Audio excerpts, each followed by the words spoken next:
నాకు ఇల్లు అమ్మింది. ఇది ఫోటో వాళ్ళు నాకు ఇల్లు అమ్మిన ఫోటో కూడా ఉంది. సాక్షి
గూళ్ళ మైసయ్య మనమరాళ్ళు.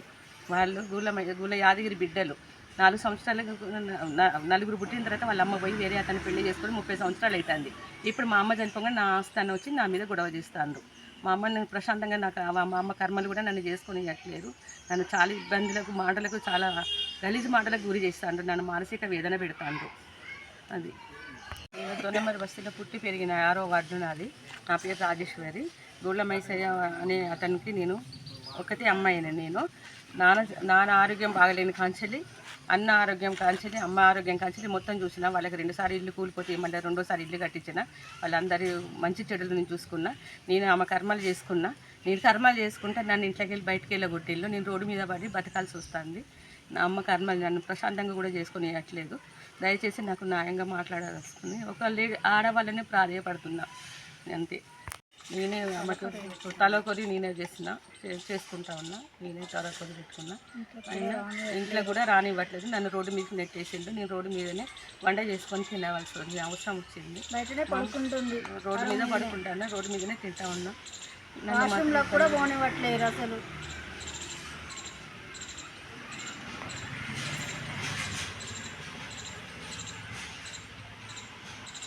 అన్న కలిసి నాకు అమ్మేసి వాళ్ళ ఆరోగ్యం బాగా చేయించుకున్నారు.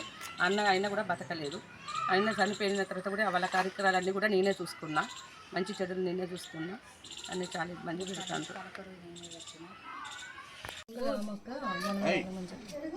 గూళ్ళ మైసయ్య గారి మనవరాళ్ళ మేము 4. గూళ్ళ రామక్క మా నాన్నమ్మ, గూళ్ళ యాదగిరి మా నాన్న, యాటకారి రాజేశ్వరి మా మేనత్త. ఈ ఇంట్లో ఆమె. మొన్న మా నాన్నమ్మ చనిపోయింది. ఈరోజు 11వ రోజు. చనిపోయిన రోజు ఆమె తలగోరు పెట్టింది. ఆమె వచ్చి తలగోరు పెట్టిన ఆమె ఇంటికి పోతాను. మా పిన్ని వాళ్ళు మా బాబాయ్ వాళ్ళు అక్క నువ్వు ఎక్కడికి వెళ్ళొద్దు, తలగోరు పెట్టినా మన ఇంట్లోనే ఉండాలి అని చెప్పేసి ఆమెను ఇక్కడే ఉంచుకున్నారు. మేము కూడా ఏమనలేదు. మేము ప్రస్తుతం మీ మౌబాలో ఉంటాను. నానమ్మ చనిపోయిన రోజు నుంచి ఇక్కడికి వచ్చి ఇక్కడే ఉంటాను. కార్యక్రమాలు అన్నీ చేస్తా అంటే ఆమెని పోనీలో మమ్మల్ని వద్దు బిడ్డ మీరు ఇంట్లో ఉండి 11 రోజు దినాలు అయిపోయేదాకా ఊక బయట తిరగకుండా ఇంట్లోనే ఉండాలంటే మేము ఇంట్లోనే ఉంటాను. ఆమెను ఏ విధంగా కూడా మేము ఇబ్బంది పెట్టలే. మేము వండినా చేసిన మా పిన్ని వాళ్ళు కానీ మా బాబాయ్లు కానీ మా తాతలు కానీ పోయి తినాల బిడ్డ ఉన్నదాని ఒక్కదాని నువ్వు బాధపడొద్దు, అమ్మ చనిపోయింది, ఆమె ఆత్మ కూడా శాంతించదు, ఉన్న 4 కలిసి ఉందాం బిడ్డని మా తాత బతిలాడిండు, మా బాబాయ్లు బతిలాడిండు, మా నాన్నమ్మలు బతిలాడిండు. అయినా కూడా మేము పెట్టినా కూడా ఆమె వద్దు నాకు మీ అన్నం తినని మీతో నాకు అవసరం లేదన్నది.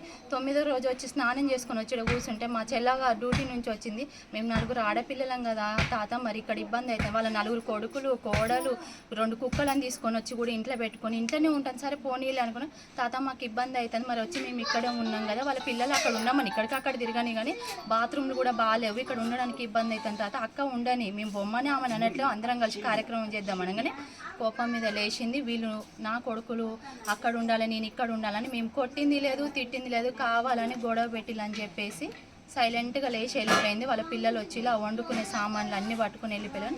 ఆమెతో మాకు ఎలాంటి గొడవ లేదు. కావాలనే పోయి చెట్టు కింద ఉంది. మేము పోయి ఆమెను ఒకవేళ మాకు ప్రేమ ఉంది ఆమె మీద తీసుకొని అక్క ఇంటికి రాయి కార్యక్రమం అయిపోవాలని బతిలాడదామని పోయినా కూడా నన్ను కొట్టిల్లు అని బదనం చేస్తాను. ఆమెకు 4 కొడుకులు ఉన్నారు. ఆమెను ఏ విధంగా మేము కొడుతుంటే కొడుకులు ఆపలేదా లేకపోతే మేము కొట్టి వెళ్ళగొట్టాల్సిన అవసరం ఏమి, ఒక చావిల్లు మేము గొడవ పెట్టాల్సిన అవసరం అయితే మాకు ఎలాంటిది లేదు. ఆమె మీద మాకు ఎలాంటి కోపం లేదు. ఆమె ఇంటికి వచ్చి కార్యక్రమం సంతోషంగా చేసుకుందంటే ఆమె మేము కలిసి సంతోషంగా కార్యక్రమం చేసుకుంటాం. ఆమెతో మాకు ఎలాంటి ఇబ్బంది లేదు. ఇది ఒక్కటే గూళ్ళ మైసయ్య సంపాదించిందంటూ ఈ ఒక్క ఇల్లే.